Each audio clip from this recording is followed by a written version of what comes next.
इतनी फाइलें लेके, और जवाहरलाल नेहरू के समय तक के नोटिफिकेशन उनको याद होते थे। भर्ती कहाँ है भैया? मनोविज्ञान तो ठीक है, हमको भर्ती तो बताओ, देश में किस राज्य में भर्ती निकल रही है कि सारे बीटीसी वाले लग जाएंगे या बीएड वाले लग जाएंगे? मुकेश राय सर, मैं बताना चाहूंगा कि आज मैं अवधेश जी उपाध्याय जी को सुनकर मुझे ये प्रतीत हो गया कि पूरे देश के 1 करोड़ बीटीसी धारियों के खिलाफ बयान दे रहे हैं, उनके खिलाफ याचिका दायर कर रहे हैं कि इनको नौकरी नहीं मिले। केवल 50 करोड़ जो गरीब बच्चे, नन्हे मुन्ने बच्चे, गरीब जो शिक्षा प्राप्त करते हैं सरकारी स्कूलों में, उनके खिलाफ बयान दिया इन्होंने। आज में इनका खिलाफ आज मोर्चा खोलते हैं कि ऐसे बीजेपी पार्टी है जिन्होंने हमें सुप्रीम कोर्ट का लग रहा है कि ऐसे बीटीसी धारियों को नौकरी नहीं मिले, केवल नौकरी बीएड वालों को देना चाहते हैं। ये एक काम से नहीं देखते, ये दोनों आंखों से देखते हैं, एक काम से नहीं देखते, एक समान नहीं देखते ये लोगों को। भाई एक मिनट, अवधेश जी की बात उन्होंने ये नहीं कहा, मुकेश राय उन्होंने ये नहीं कहा नहीं है बीटीसी धारी बेरोजगार नहीं है। क्यों किया आपने? कानून का वजन क्यों किया? 28 जून को क्यों देखता है? और गाइडलाइन को पढ़िए,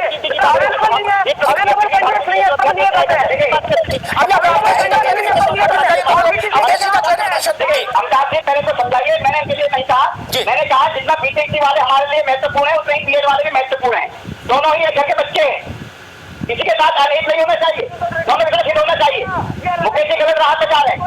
आपकी पार्टी ने बोया है 28 जून को। अरे भैया, आपकी पार्टी ने बोया है।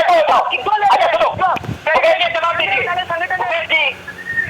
मुकेश जी बात करिए, अच्छा बताइए। मुकेश जी एक बात सुनिए मेरी, 2012 को नोटिफिकेशन आ गया, तो फिर जो कांग्रेस सरकार जो राजस्थान ने उससे वो बंद कर दिया, उससे बीएड को अलग कर दिया गया। फिर बीएड के छात्र जो है सुप्रीम कोर्ट गए। अरे भाई सरकार का क्या रोल है, आप मुझे बताइए। सरकार का फैसला जो है सरकार लेके आई थी, सरकार लेके आई थी। अब आज बताइए सुप्रीम कोर्ट वापस रिव्यू पिटीशन के लिए आप क्यों सोच रहे हैं? किस बात के लिए सुप्रीम कोर्ट ने निर्णय लिया? किस बात के लिए आप सुप्रीम कोर्ट वापिस से हमारे बेरोजगारों के वापिस से हम को चक्कर काटे या बच्चों को बढ़ाए? हम कोर्ट में बच्चों को बढ़ाए। अरे मुकेश भाई, सुप्रीम कोर्ट क्या दे? मैंने ये कहा ठीक, अभी रुक जाइए, अभी दोनों लोग मुकेश राय दोनों लोग एक बात में जरा सत्य मारे आपके पास, फिर कपिल जी के पास आएंगे। एक बात मैं साफ कर दूं, किसी के भी सुप्रीम कोर्ट आने जाने के मौलिक अधिकार पर कोई रोक नहीं लगा सकता, ठीक? ये जान लीजिए। हिंदी में 370 भारत की, ये तो बीटीसी बीएड का झंझट है, 370 भारत की संसद ने खत्म की कपिल जी, उसकी पंचायत सुप्रीम कोर्ट में हो रही कि नहीं हो रही? इसलिए ये नहीं कि नाराजगी मत दिखाओ मुकेश राय कि सुप्रीम कोर्ट जाने की कौन बात कर रहा है। ना ना, सबको छूट है। आपको मुकदमा लड़ने की छूट है, सत्य पाठक को क्यों नहीं होगी भैया? क्या? इसलिए ये सब चक्कर मत बनो, गलतफहमी मत पालो। सबको मुकदमा लड़ने की छूट है। भारत में एक छूट सबको हासिल है, मुकदमा। कपिल जी गलत तो नहीं कहा भाई? पिटीशन और रिव्यू पिटीशन, इस ये खेल की छूट तो सबको है। ठीक, सत्यम आप क्या कह रहे थे? मुकेश राय रुको भाई, रुको बाबू। सत्यम बड़ी क्लियर सी बात है। अभी अवधेश जी कह रहे थे कि सरकार की क्या गलती है। सरकार की ये गलती है कि सरकार ने एक्सपर्ट कमेटी नहीं बैठाई। सरकार की ये गलती है कि अगर उसने एनसीटी 2018 के नियम में क्लियरली लिख दिया होता कि बीएड वाले प्राथमिक शिक्षक भर्ती के लिए योग्य नहीं है, तो हम लोग बीटीसी का कोर्स कर लेते। अब 5 साल बाद सरकार की गलती की वजह से सुप्रीम कोर्ट में 1 करोड़ बीएड डिग्री धारक हाथ जाए और उसके बाद ये कहा जाए कि दूसरा कोर्स कर लो, तो बात तो यही होगी ना सर की जाहिर सी बात है कि गलती एनसीटी की है, गलती सरकार की है। तो अगर गलती एनसीटी की है, अगर गलती सरकार की है, और हम लोग सीटेट क्वालिफाई करके, यूपीटेट क्वालिफाई करके ये सब रखते हैं कि 1 से 5 के 9 निहालों को पढ़ा सके, तो हमारी सीधी सी मांग है कि सरकार अपनी गलतियों का खामियाजा बीएड डिग्री धारकों को न भुगतने दे और हम सबको प्राथमिक शिक्षक भर्ती में मौका देने के लिए अध्यादेश लाए। मेरे पीछे ये छात्र खड़े हैं नजर, ये 100 किलोमीटर 200 किलोमीटर एसी के कमरों में नहीं है। ये इको गार्डन लखनऊ में है जहाँ 5 घंटे की यहाँ पर गिरफ्तारी, यहाँ पर 5 बजे के बाद ही उनको छोड़ा जाएगा। ये पीड़ा है। बहुत अच्छे से बात कही गई कि सरकार आपकी बात नहीं सुन रही क्या? अरे बताइए, कोई बयान जारी किया हो जिसमें ये कह दिया हो कि अरे भैया बीएड वालों को प्राथमिक शिक्षक भर्ती में शामिल करोगे, तो हम विरोध प्रदर्शन न करते। अब आपके पास सत्ता है, आपके पास पावर है, तो हम आपकी से गुना जा सकते हैं। सरकार का इसमें कोई रोल नहीं है।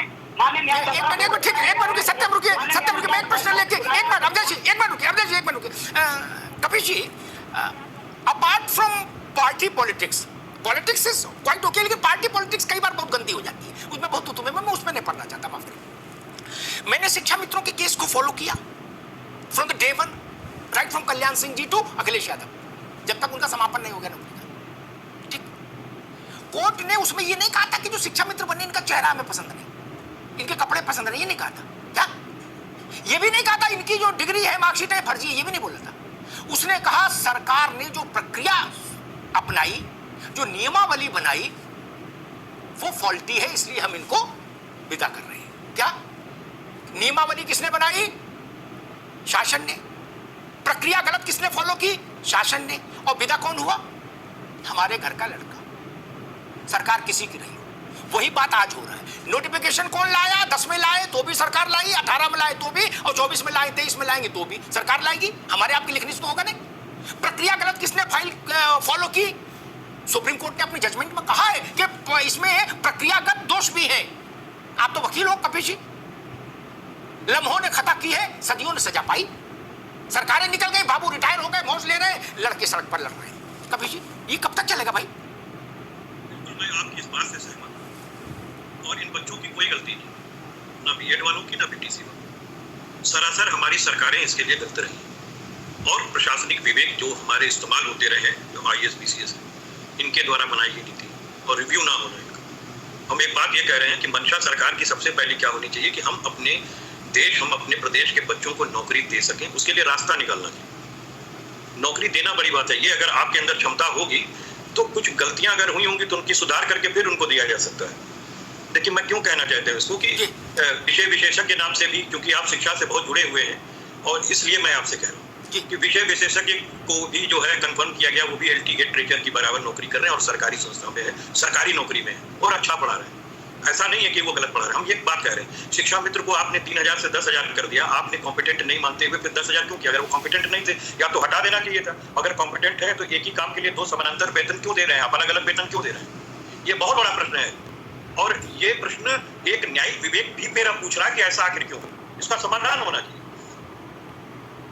बिल्कुल ठीक बात कही कपिल जी आपने। मैंने इस बात को दूसरे आदेश यार मैंने इस बात को दूसरे ढंग से कहा था। जब 3 से 10,000 हुआ, उसके बाद एक कमेटी बनी, उस कमेटी के लिए मेरी भी थोड़ी बहुत भूमिका रही। क्या वही गोल गोल बातें आई? मैंने कहा हाँ कि भाई सरकार इंपावर्ड है, 10,000 करने के लिए अगर इंपावर्ड है तो 1 लाख करने के लिए भी इंपावर्ड है। कोई कोर्ट उसको रोक नहीं सकता, मानदेय कितना दे।